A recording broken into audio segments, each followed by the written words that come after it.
اللہ نے یہ دنیا بنائی، یہ تم بھی مانتے ہو، اور اللہ نے اگر یہ دنیا بنائی ہے تو اس اللہ کی دنیا میں اس اللہ کی مرضی کے خلاف غیر مسلم آئے کہاں سے؟ اگر غیر مسلم ہے تو اس کا مطلب تمہاری اللہ میں کوئی اوقات نہیں ہے۔ اگر تمہارے اللہ میں اوقات ہے تو سیدھے سیدھے مسلمان بنا کے پیدا کرے نا۔ تمہارے اللہ میں اتنی اوقات نہیں ہے کوئی مسلمان بنا کے پیدا کر سکے۔ پہلے تم ہندو پیدا ہوتے ہو، بعد میں تمہاری مسلمانی ہوتی ہے، بعد میں تمہاری سنت ہوتی ہے، بعد میں تمہارا ختنہ ہوتا ہے، تب تم کلمہ پڑھتے ہو، تب تم اسلامک ہوتے ہو۔ اس کے پہلے تم کہاں ہو؟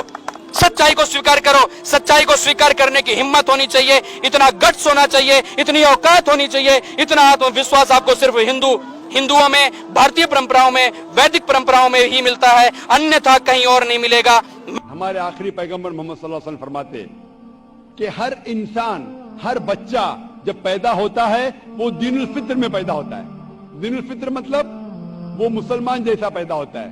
مسلم کا مطلب وہ انسان جو اپنی زندگی اللہ، بھگوان، ایشور، اپنے خالق کے مطابق بسر کرتا ہے۔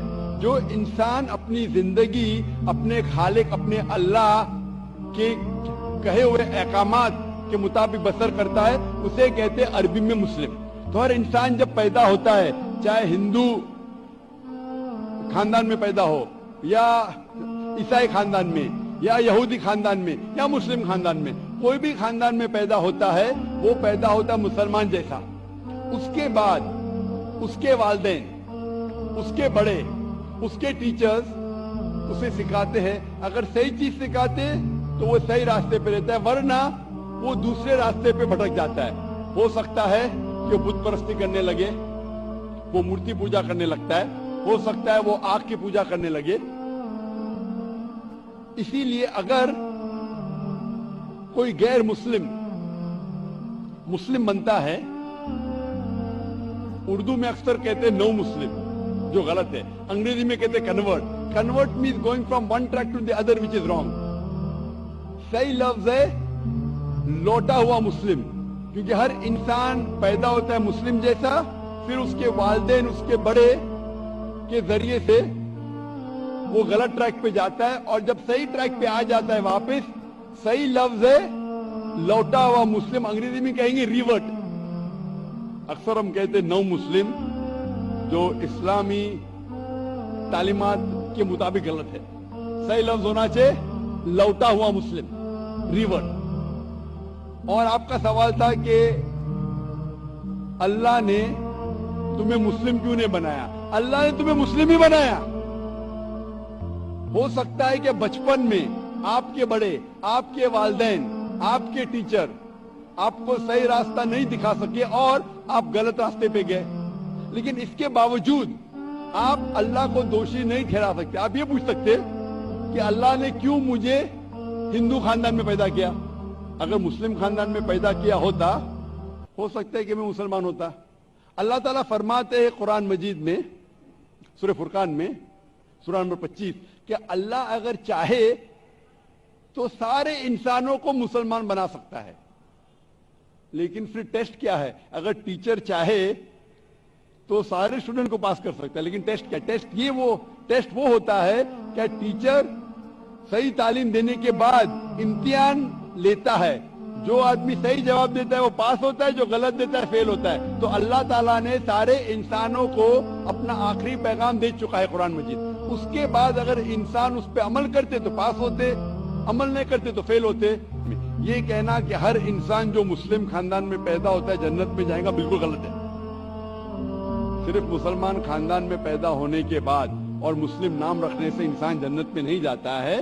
جنت میں جانے کے لیے ایک اللہ میں ماننے کے علاوہ، اللہ کے رسول میں ماننے کے علاوہ ان کے احکامات پہ عمل کرنا چاہیے۔ ہر مسلم عمل تو نہیں کرتا ہے، تو ہر انسان جو مسلم خاندان میں جائے گا، جو مسلم خاندان میں پیدا ہوتا ہے، وہ جنت میں نہیں جائے گا۔ لیکن اللہ تعالیٰ یہ فرماتے ہیں کہ ہر انسان کو، سورہ فصلت میں، سورہ نمبر 41، آیت نمبر 53، اللہ تعالیٰ فرماتے سنوریم آیاتنا فی الآفاق وفی انفسہم حتی یتبین انہ الحق، کہ بہت جلدی ہم آپ کو اپنی نشانیاں دکھائیں گے۔ اللہ تعالیٰ فرما رہے انسانوں سے کہ جلد ہم آپ کو ہماری نشانیاں دکھائیں گے ہورائزنز میں، تاکہ آپ پہ واضح ہو جائے کیا حق ہے، کیا اللہ ایک ہے، اللہ کے علاوہ کوئی معبود نہیں ہے۔ لیکن حق ظاہر ہونے کے بعد کہ اگر میں اسلام قبول کروں تو ہو سکتا ہے کہ میرے دوست مجھے چھوڑ دیں گے، ہو سکتا ہے کہ میرے والدین مجھے جائیداد سے دخل کر دیں گے، ہو سکتا ہے کہ مجھے میرے تجارت میں نقصان ہو۔ تو یہ سب چیزیں انسان کو بہت بار بھٹکاتی ہے اور حق قبول کرنے سے روکتی ہے۔ لیکن آخرت کے دن کے اوپر آپ یہ اللہ سے کمپلین نہیں کر سکیں گے کہ مجھے کسی نے بھی اسلام کے بارے میں نہیں کہا، اور آپ کو بھی، آپ آج اس مجلس میں آ چکے ہیں اور میں نے لاکھوں لوگ کے سامنے آپ کو واضح کیا ہے کہ خدا ایک ہے، اس کے علاوہ کوئی معبود نہیں، اور محمد صلی اللہ علیہ وسلم اس کے آخری پیغمبر ہے۔ اگر آج آپ اس بات کو نہیں مانیں گے تو کل آپ یہ کمپلین نہیں کر سکیں گے، آپ شکایت نہیں کر سکیں گے اللہ سے کہ مجھے پتا نہیں تھا۔ باقی لوگ کر سکیں گے کہ نہیں، وہ بعد میں دیکھا جائے گا۔ آپ تو اللہ تو واضح کر دیا کس کے ذریعے پتا نہیں، لیکن آج میرے ذریعے تو کر رہا ہے آپ کو، اور اتنے لاکھوں لوگ شہادہ دے رہے اور کروڑوں لوگ ٹیلی ویژن پہ دیکھ رہے آپ کو۔ تو ابھی آپ کے پاس کوئی بہانہ نہیں، کوئی شکایت نہیں یہ کہنے کے لیے کہ میں مسلمان خاندان میں پیدا نہیں ہوا، اس لیے میں نے اس دھرم کو ایکسپٹ نہیں کیا۔ یہ بھگوان کو آپ بنائے؟ جی ہاں، اپنے ان ہاتھوں سے۔ آپ بھگوان کو بنایا کہ بھگوان آپ کو؟ بھیا بھگوان نے ہم سب کو بنایا ہے، ہم نے تو صرف ان کی مورتیاں بنائی ہیں۔ کاہے بنا ہوا تو وہ کی مورت؟ تاکہ ان کی پوجا کر سکیں، اپنے سکھ دکھ کی باتیں کر سکیں۔ کرے بھیتر ٹرانسمیٹر فٹ ہے کا؟ بھگوان تک بات پہنچت کیسے ہے؟ ارے بھگوان کو کسی ٹرانسمیٹر کی ضرورت نہیں پڑتی، وہ ڈائریکٹلی سن لیتا ہے۔ ڈائریکٹلی سنت ہے تو پھر یہ مورت کی کیا ضرورت ہے؟ ارے کیا کروں اس کا یار، دھندا بند کروائے گا کیا؟ کیا آج آپ کو لگتا ہے، چاہے آپ رام کی بات کریں، کرشن کی بات کریں یا سائی بابا کی بات کریں، ان میں سے کسی کی بھی پوجا نہیں ہونی چاہیے؟ تو سائیں کی مورتی کی کریں تو بہت ہی گندا غلط ہے، اور رام اور کرشن کی بھی کریں تو یہ رام اور کرشن کے ساتھ بھی انیائے ہے۔ رام اور کرشن ایشور بھکت تھے جی، انہوں نے کبھی دعویٰ نہیں کیا کہ میں ایشور ہوں اور میری پوجا کی جائے، ایسی کوئی بات نہیں ہے۔ جی جی، جو آدی شنکراچاریہ نے جو مورتیاں توڑوائیں، انہوں نے جینیوں کی مورتیوں کو انہوں نے ہٹوایا اور انہوں نے کہا یہ سب مورتی پوجا بند ہونی چاہیے۔